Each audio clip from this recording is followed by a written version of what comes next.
everybody. Brenna here from Mad as a Bren. And today's topic, we are covering a story about Kentucky, which I am a Kentuckian and am proud of it. Today, we're going to cover the Kentucky meat shower. It's raining meat. Hallelujah. All right, let's dive right into it.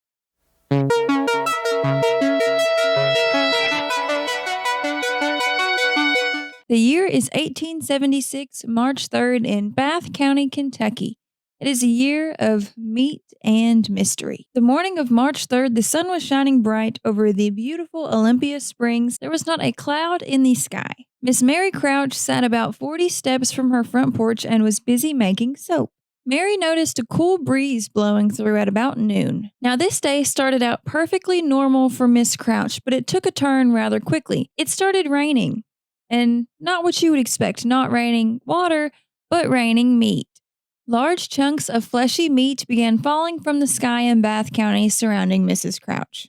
The New York Times posted an article the following week that said, the meat, which looked like beef, fell all around her. The sky was perfectly clear at the time, and she said that it felt like large snowflakes.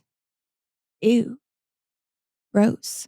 Mrs. Crouch later told a reporter that for a brief moment she had thought that her husband and son, who were away at the time, had been torn into pieces and that their remains had been brought back to her by the wind. This, however, was not the case. So what is this mystery meat and where did it come from? The day after the alleged meat shower, a man by the name of Harrison Gill showed up to the Crouch residence to investigate. Mr. Gill was described as having unquestionable veracity by the New York Times during this time period. He noted the presence of meat sticking out of fences and scattered across the ground. One of these hunks of meat measured as big as 10 centimeters squared, although most were around 5 by 5 centimeters. The chunks were apparently flesh when they first fell, but seeing as how Mr. Gill observed them the following day, they appeared to be spoiled and dry from being left out overnight. Two men who remained unidentified decided to take one for the team and have a taste of the rancid meat. The two men claimed that it had a taste like venison, which is deer, and mutton, which is sheep. I don't know if I believe them. The first attempt of an explanation came 3 months after the meat shower. A man by the name of Leopold Brandeis was given some of the meat specimens to analyze. These samples had been preserved in glycerin so as to keep them as fresh as possible. Leopold thought that the meat in question wasn't actually meat at all. It was reported in Scientific American that year, quote, "At least we have a proper explanation of this much talked about phenomenon. It has been comparatively easy to identify the substance and to fix its status. The Kentucky wonder is no more or less than Nostoc." So what exactly is this Nostoc described, you might wonder? Nostoc is a gram-negative cyanobacteria that forms colonies surrounded by a protective gelatinous envelope. Nostoc is known to swell up into a translucent jelly-like mass whenever it rains. For many years, people believed Nostoc to float on the breeze until it rains and then fall from the sky like hail. We now know that that is not actually the case. When Nostoc is on the ground, it is not ordinarily seen, but when it rains, it becomes swollen like jelly. It does not fall from the sky at all, contrary to what Leopold thought. Fun fact, Nostoc is also called witch butter, star jelly, and star slubber. I don't like that last one. Brandeis also stated that it tastes like frog or spring chicken leg. His theory was that it had fallen from the sky into Alan Crouch's land whenever it rained. So Brandeis might be onto something, right? Wrong. Absolutely wrong. Brandeis' theory does not hold up. And you want to know why? Because it didn't rain that day, remember? There was not a single cloud in the sky. Mrs. Crouch was very adamant about that. So for that reason, I do think that Leopold's theory is a no-go. So if it wasn't Nostoc, then what was it? Before I jump into the most likely theory, I want to cover all of our bases, and let's talk about some of the unlikely theories heard throughout the years. Professor J.L. Smith speculated that it could have been dried frog spawn that was taken by the wind from a pond. Smith later changed his mind and decided that that was highly unlikely. And I agree, as someone who regularly sees frog spawn, I don't buy it, it looks nothing like it. William Alden, a writer for the New York Times, speculated that the meat was human meat and that the rain was caused by deranged killers. Don't know how deranged killers would be able to make it rain. Make it rain. I make it rain. I make it rain. Anyways, but there's that. That is a theory. a terrible theory, but a theory nonetheless. Another theory is that two local men were fighting and somehow got picked up by a tornado that then ripped them into pieces and threw them into Mrs. Crouch's yard. Again, I don't think that theory fits.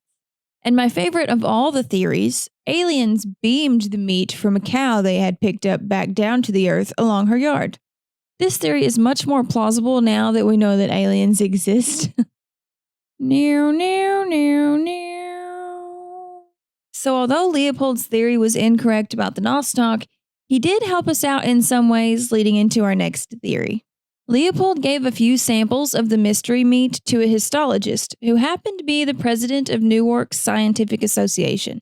The histologist was Dr. A. Mead Edwards, who believed it was likely the human tissue of an infant or the tissue of a horse. And that is a lot.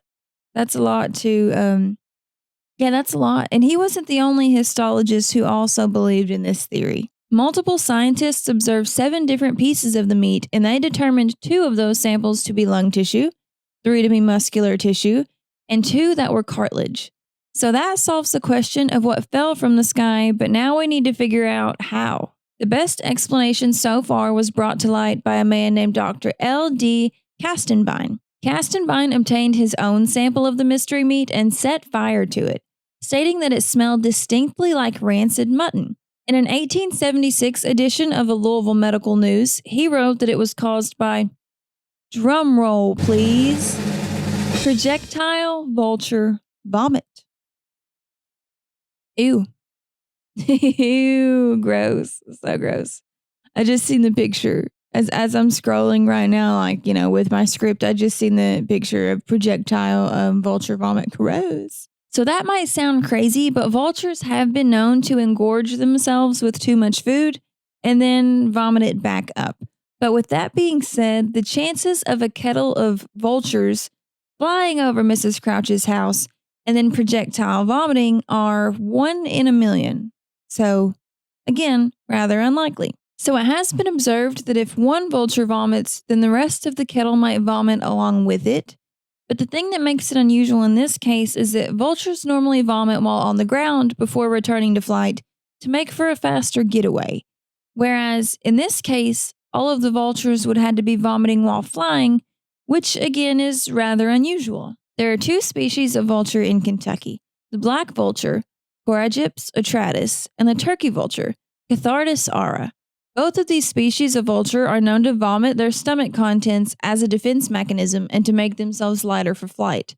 So could a kettle of vultures have been scared into vomit and then the wind blew it and scattered it an acre wide over Mrs. Crouch's house?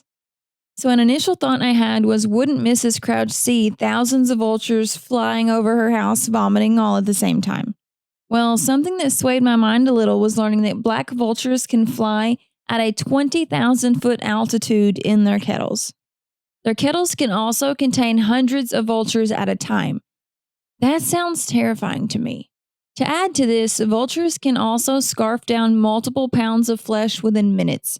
So maybe it isn't that far-fetched that they could have been swarming overhead to where Mrs. Crouch couldn't see them?